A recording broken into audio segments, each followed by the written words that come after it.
Good evening.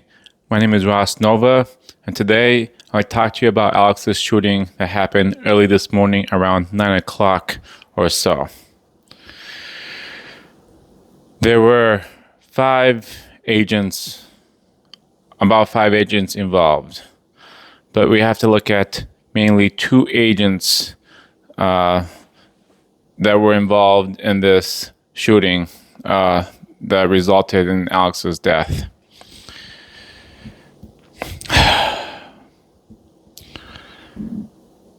This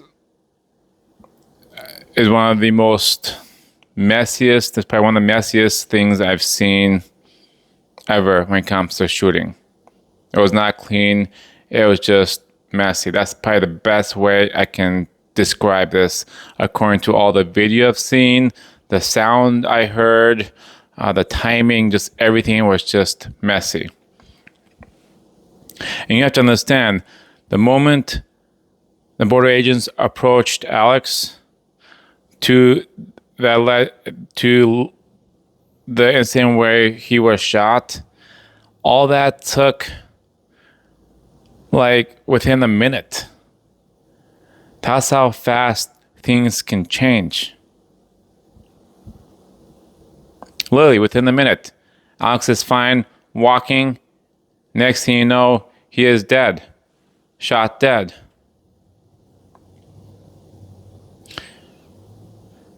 But before, let's just go over what I came to the conclusion, right? You get five agents who have Alex pinned down, right? 2-3 agents pinning him down. One agent, there's two agents mainly that you have to worry about in the video, right? One agent comes in, removes Alex's firearm from his waist, right? Within a second to 2 seconds at most, the other agent discharges his firearm at Alex. So the moment one agent removes the firearm and turns around, the moment the other agent discharges his firearm. Then you have to understand, there's 3 other agents on Alex, right? When one agent comes in between a couple of agents and manages to remove the service weapon, the other agent may not have realized that the firearm was already removed from Alex, was taken away. Did the agent who discharged his firearm fear for his safety or for his comrades while they try and pin him down? I can't speak on that. But it literally took 2 seconds for one agent to remove the firearm and for the other agent to fire upon Alex. Personally, me, having 3 other agents pinning Alex down, I would not be able to fire onto Alex, knowing how close their partners are to Alex, or literally on top of Alex. I would not be able to discharge my firearm safely. I wouldn't feel safe about it. I fear that I may hit one of my one of the other agents, So that's where I call it messy, right? One agent comes in, manages to get the gun, and other agents may not have realized it, and the other agent discharges his firearm, not realizing that the firearm was already removed from the scene, removed from Alex, disarmed Alex. This all happened literally within 2-3 seconds tops. Literally 3 seconds tops. And it may seem like a lifetime at that moment, right? There's so much going on. It's easy to look at videos and dissect a video. It's very easy. But when there's high intensity going on, when someone is struggling to fight 3-4 agents, like Alex was struggling to get free or to, whatever, and the agents are trying to pin him down, they're trying to put cuffs on or try and get a hold of him, right?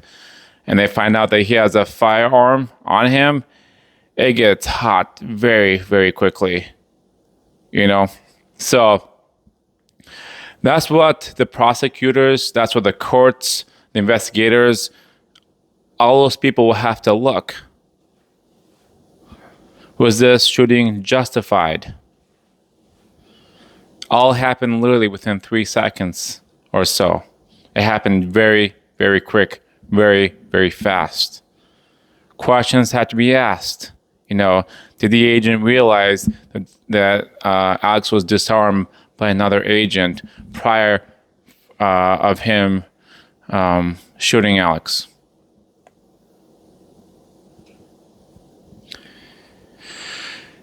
My main question is, could this whole thing, the death of Alex, could have been prevented?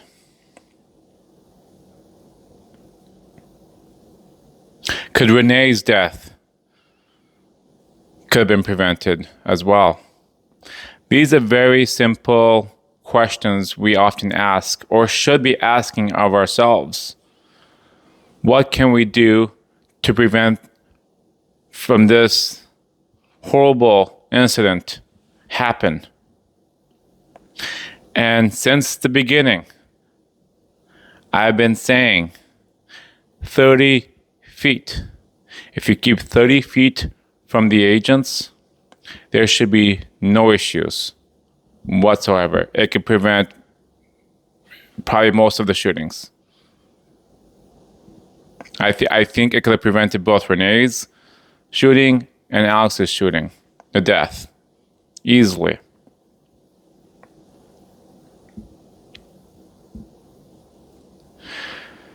I've been wanting, one of my videos prior to the whole protest, prior to Renee's shooting, and Alex, before all this chaos began, there was a law that I wanted to pass where it's called the Blue Shield line. The blue line shield, where when an agent, such as police officer, sheriff, any agent of the law says, get back, that you have to get back 30 feet for your safety, for their safety.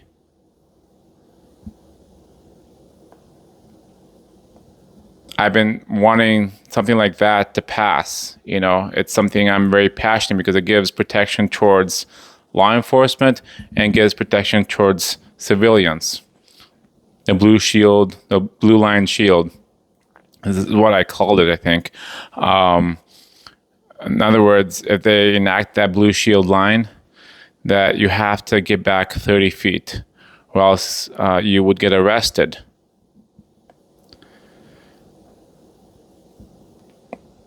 Could that have prevented Renee Good from being killed or Alex? Most likely, yes.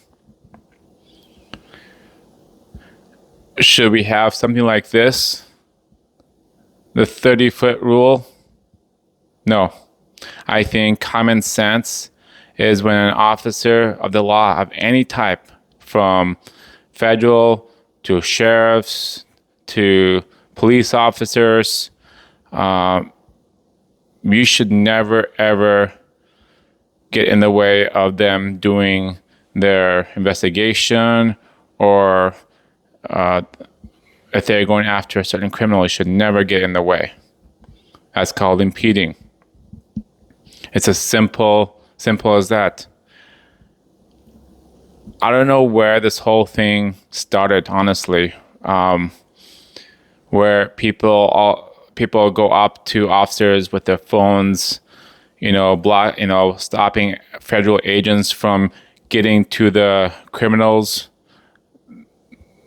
that they need to pick up off the streets, using their cars to block agents from getting to their destination, to getting to their targets. You know, I don't know where we began doing that. That was never a thing, blocking any agent, any law enforcement from doing their job. When did we start doing that?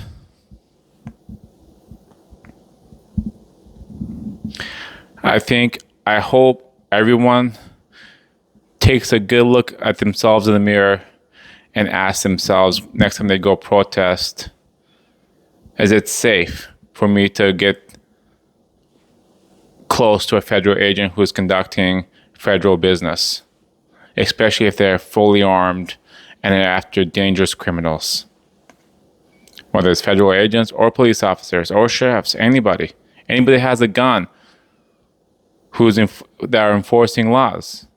So I pray that this kind of incident never, ever, ever happens again.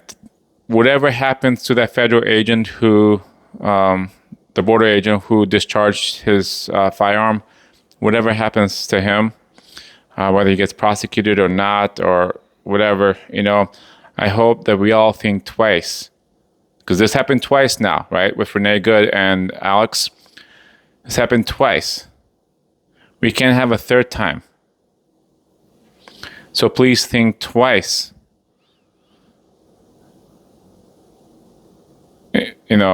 Whether it's smart of you to impede on law enforcement of any kind. Like I said, I support protest. I encourage protest as long as it's done peacefully and at a safe distance, because you are not immune to bullets. No one is. And please, if you carry any firearm, right, think twice. If it's a good idea to bring at a place where you could be surrounded by law enforcement, federal agents, okay? I don't think it's a good idea. Like I say, I went to a protest. I left my firearm at home. I go to Home Depot. Sure, I'll bring it with me. I go to a grocery store. Sure. Movie theater. Sure. Go to a concert. I probably wouldn't. The security checkpoints. And personally, there's a time and place for it. If I walk around the block, sure, bring it with you, but you have to be careful of where and when you bring your service weapon. You have the right, indeed, you have the right to carry your service weapon everywhere you go, legally, except federal buildings and stuff. But at the same time, should you? Is it smart of you? Most times my service weapon stays home. It's more for home defense, not so much for out and about. Again, please stay 30 feet from all agents. Give them the space for them to do their jobs. Do not impede, do not block their roads, or anything like that. Because you will be arrested, period. And you should be arrested because you are impeding federal agents. And that's not cool. Thank you, and have a wonderful night.